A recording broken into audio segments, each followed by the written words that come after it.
acesso aos incêndios. A principal é o acesso. Agora, o principal problema do parque é o fogo, que a última grande queimada foi em 2007. Depois a anterior foi em 2003. Até 2007 a gente não tinha uma rotina de 24 horas de fiscalização. A gente dependia de pessoas que viram o incêndio. E era uma coisa muito fraca, né? Aí a partir de 2007, começou em 2008, a gente ativou algumas bases na rodovia, que o vento sempre está nesse sentido. Então, é o principal lugar que os caçadores, o fogo entra de lá, e ele vem com muita velocidade. Ele tem o parque inteiro para queimar, que lá é o final do parque. Então, agora com essas bases, agosto, setembro, que são os 2 principais meses de queimada, a gente tem vigilância 24 horas. Então, detectou a coluna de fumaça, ele já liga aqui, a gente já mobiliza a brigada e vai. Então, isso resolveu muito, porque a gente já pega o incêndio no começo. Aí consegue controlar rápido. Porque o incêndio de 2007, 3h30 da manhã, um brigadista viu lá, nós chegamos 4h30, eu já estava... Ele dormiu no posto lá e não... Então tem que pegar sempre no início o incêndio. Isso é a vantagem de... E queimou 62% do parque. Em 2003 queimou 90%, só salvou aqui o uso público. E queima... O problema não são os campos nativos, os campos limpos, os campos sujos. O problema são as matas de galeria, porque quando queima a mata de galeria, todas aquelas plântulas que estavam expandindo vão embora. Aí aquela chuva de sementes foi pro pau, não vai voltar. Aí você vai ter que esperar outro ano. Então se a gente não consegue estabelecer, porque muitas árvores, o que a gente vê no cerrado hoje aqui assim, é o que aguenta fogo. Então você pode ficar tranquilo. Se tá aí, aguenta fogo, porque... O fogo queimando a cada 3, 4 anos. Então a gente não consegue ter plantas que são do cerrado, mas que não suportam fogo fora das matas de galeria. Você pega, por exemplo, a estação, quando vocês voltarem para Brasília, dá uma olhada, chegando no trevo de Formosa, vocês olham para a margem direita, tem lá a Estação Ecológica de Águas Emendadas. Você vê o cerrado deles, lá é um cerrado senso estrito. Aí tem o sentido a palavra cerrado mesmo, porque desde que eu trabalho aqui nunca entrou fogo lá, faz 5 anos. Mas é cerrado mesmo, fechado, você vê que é uma árvore, você não consegue caminhar lá no meio. Não é uma floresta alta, é um cerrado. Porque o fogo não entra ali, então consegue estabelecer as plantas. Agora no nosso caso não, a gente está conservando, mas a cada 3, 4 anos a biomassa. E o pecuarista aqui, ele sabe disso. Ele queima esse ano. No ano que vem, isso foi um estudo feito pela professora Heloísa da UNB, no ano que vem tem 70% da biomassa, não tem 100% ainda. Então no ano que vem ele não queima. Ele espera, aí ele queima no outro ano, que daí chegou em 100%. E aí ele consegue um rebrote vigoroso da gramínea. Ele já sabia isso empiricamente. Então ele só queima ano sim, ano não, os pecuaristas, que tem o gado em cima do cerrado nativo. E todas as queimadas são ilegais, porque a licença para queimar, você tem que tirar uma licença de desmatamento. A única licença que nós damos é para fazer corta-fogo. É para fazer um acero negro no capim nativo. A gente não dá licença para o cara queimar para pôr o gado em cima. Isso é uma licença de desmatamento. É só a licença para fazer uma faixa para proteger. Aí, quando nós começamos a multar, a partir de 2007, diminuiu drasticamente os incêndios pelos pecuaristas. Multamos um grande aqui em R$800 mil, depois multam em 10 mil, 5 mil. Agora eles vêm tirar a licença, mas a gente só dá para cortar fogo. Então eles têm que ver que eles têm um gado, então você tem que calcular o gado pela estação seca, não pela estação de chuva. Que é o número que você suporta a sua propriedade. E um outro agravante, acima de 1.200 metros aqui em Goiás, é tudo considerado área de preservação permanente. Pelo Código Florestal Estadual. Pelo Código Estadual. Então ele não pode queimar acima de 1.200. E a gente também não dá licença acima de 1.200. Só dá licença para fazer o acero. E quanto a essas sementes de que o cerrado é rico, de que pega fogo, né, o terreno...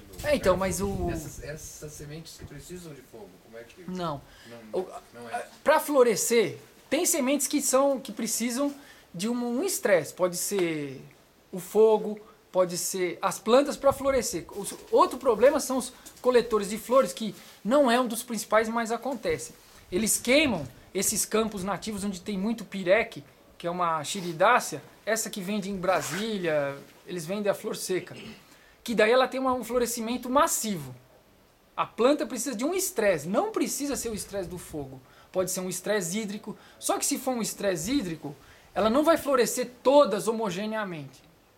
Então ele põe fogo, porque daí floresce tudo ao mesmo tempo, fica fácil dele coletar, porque ele vai ali naquela reboleira e coleta tudo. Agora, o cerrado, o fogo, na minha opinião, nesses 5 anos que eu trabalho, é uma questão cultural. Não é natural. Natural existe, são os fogos de raio. Mas é de 1 a 2%. Eu observo aqui, no início da chuva, cai um raio aqui, cai um ali, mas logo em seguida vem a chuva. Já foi feito um estudo pelo Mário Barroso no Parque das Emas também. O menor problema dos incêndios são os incêndios de raio. Então é uma questão cultural mesmo, não é natural no cerrado. Poderia ser natural essa questão de raios, mas hoje a frequência é tão grande dos incêndios e as secas ficaram mais pronunciadas, né?